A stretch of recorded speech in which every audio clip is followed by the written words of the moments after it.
ഇതിനൊക്കെ ഒരു സങ്കടകരമായ കാര്യം, നിങ്ങൾക്ക് മറ്റാർക്കും ഇല്ലാത്ത ഒരു കുഴപ്പമുണ്ട്. നിങ്ങൾക്ക് ഇഷ്ടപ്പെട്ടാൽ നിങ്ങൾ പട്ടും വളയും കൊടുക്കും, നിങ്ങൾക്കെങ്ങാനും വെറുപ്പുണ്ടായാൽ നിങ്ങൾ പേപ്പട്ടിയാക്കും. ഇതല്ലേ സർ യഥാർത്ഥത്തിൽ ജമാഅത്ത് ഇസ്ലാമിയുമായി ബന്ധപ്പെട്ട കാര്യം? ഇന്നലെയും ഇന്നുമായി നമ്മുടെ AKG സെന്ററിലെ പുതിയ ക്യാപ്സ്യൂൾ അനുസരിച്ച് ബഹുമാന്യരായ നമ്മുടെ MLA മാർ, നമ്മുടെ പ്രിയപ്പെട്ട വിജിൻ മുതൽ അവസാനം അക്ബർ വരെയുള്ള നമ്മുടെ ബഹുമാന്യരായ അംഗങ്ങൾ മുഴുവനും ജമാഅത്തെ ഇസ്ലാമിക്കുള്ള എതിരായിട്ടുള്ള വലിയ തോതിലുള്ള പ്രചരണമാണ്. ഞങ്ങൾക്ക് സന്തോഷമുണ്ട്. നിങ്ങളത് പറയണം. ബഹുമാന്യനായ നൌഷാദ് മെമ്പർ അത് പറയണം.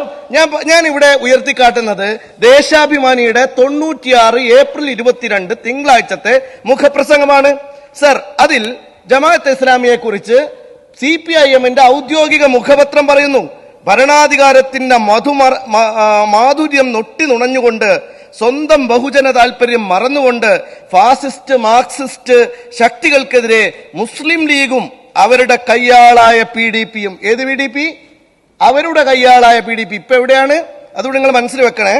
PDP-യും നടത്തി വരുന്ന പ്രചാരണങ്ങളുടെ കുന്തമുന ഒടിച്ചു കളയുകയാണ് ജമാഅത്തെ ഇസ്ലാമി അവരുടെ നിലപാടിലൂടെ CPM-നെ പിന്തുണച്ചുകൊണ്ട് നിർവഹിക്കുന്നത്.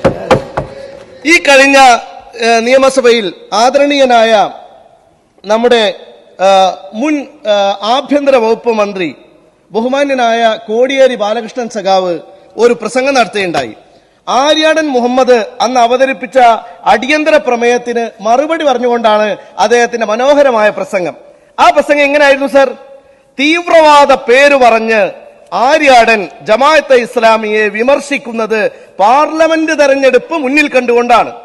ഇത് കോൺഗ്രസിന്റെ മൃദു ഹിന്ദുത്വ നിലപാടിന്റെ തെളിവാണ്.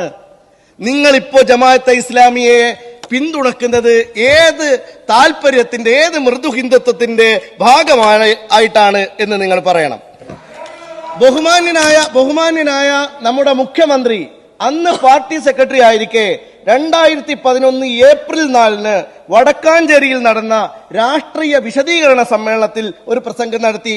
ആ പ്രസംഗത്തിൽ ജമാഅത്തെ ഇസ്ലാമിയെ കുറിച്ച് അദ്ദേഹം പറയുന്ന ഒരു വാക്ക്, ജമാഅത്തെ ഇസ്ലാമിയുമായി മുമ്പും രാഷ്ട്രീയ ചർച്ചകൾ ഞങ്ങൾ നടത്തിയിട്ടുണ്ട്. ഇത് രഹസ്യ ചർച്ചയല്ല. അങ്ങനെ ഒരു രഹസ്യ ചർച്ച നടത്താൻ അവർ തലയിൽ മുണ്ടിട്ടൊന്നുമല്ല വന്നത്. ബഹുമാന്യനായ നമ്മുടെ മുഖ്യമന്ത്രിയാണ്. എന്റെ പ്രിയപ്പെട്ട അക്ബർ സാഹിബ്, അങ്ങ് ഈ നിയമസഭയിൽ പറയുന്ന ആ ക്ലാസ് AKG സെന്ററിൽ കൊണ്ടുപോയി എടുത്തു കൊടുത്താൽ മതി എന്ന് മാത്രമാണ് ഞങ്ങൾക്ക് ഇപ്പോൾ പറയാനുള്ളത്. നിങ്ങളുടെ ഈ നിലപാടിലെ ഈ ഒരു കാപട്യമുണ്ടല്ലോ, നിങ്ങൾ ഓരോ സമയത്ത് തരാതരം ഏതു വർഗീയതയെ പ്രോത്സാഹിപ്പിക്കണം, ആ വർഗീയതയെ പ്രോത്സാഹിപ്പിക്കുന്നതിൽ നിങ്ങൾക്ക് ഒരു ബുദ്ധിമുട്ടുമില്ല. ഞാൻ ബഹുമാന്യനായ മുഖ്യമന്ത്രി പറഞ്ഞ ഒരു പദം കൂടി കടമെടുക്കുകയാണ്. അദ്ദേഹം ഈ മുന്നണി മാറുന്നവരെ കുറിച്ച് പറഞ്ഞു, അവർ ആ സ്ഥാനം ഒഴിഞ്ഞിട്ട് സംസാരിച്ചാൽ മതി. എങ്കിൽ ഞാൻ പറയട്ടെ, ഇന്ന് CPIM-ന് 3 MP-മാരാണ് ഉള്ളത്. അതിൽ 2 MP-മാർ ജയിച്ചത്, ഒരാൾ തമിഴ്നാട്ടിൽ നിന്നാണ്, ഒരാൾ ഹരിയാനയിൽ നിന്നാണ്. ഈ 2 MP-മാരും വിജയിച്ചത് ജമാഅത്തെ ഇസ്ലാമിയുമായി ഈ 2024 ഒരുമിച്ച് നിന്ന് തെരഞ്ഞെടുപ്പിന് നേരിട്ടുകൊണ്ടാണ് എന്ന കാര്യം കൂടി നിങ്ങൾ മനസ്സിലാക്കണം.